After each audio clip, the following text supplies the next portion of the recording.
Hello mga Frenny! Lalabas nga po pala kami ng aking mahal. Manonood kami ng sine.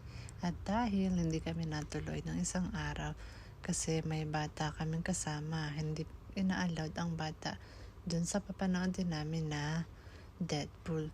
Kaya ayan, nanood naman kami ng aking mahal. Kaming dalawa lang ngayon. Hindi muna namin kasama ang aming family bayo ang kasa. Kaming dalawa lang muna. So date muna kami sa Mid-Valley, okay? At nakasakay na nga po kami sa Grab. Hindi po kami nagmotor ngayon kasi masama ang panahon at baka umulan pa at mabasa lang kami. Kaya ayan, nandito na kami sa Mid-Valley at bumili muna kami ng donut na akala ko ay masarap. Noon pala ay sobrang tamis. Pero okay lang, na-try ko lang naman tong donut na ito.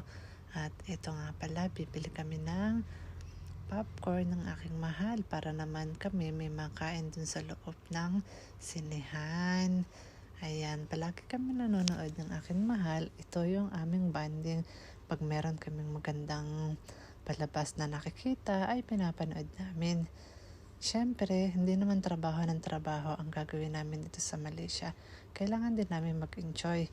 Hindi puro work lang. 'Di ba? Lalabas kami para manood ng sine, tapos tingin-tingin. Ganun lang ang ginagawa namin ng aking mahal.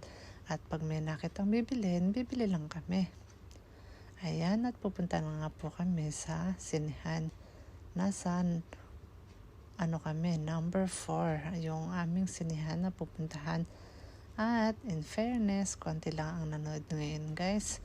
Kasi hapon kami nanood. Pero kung gabi yan, sigurado mapupuno yan. At ayan nga, tapos na po ang aming panood at pauwi na po kami ng aking mahal sa aming bahay.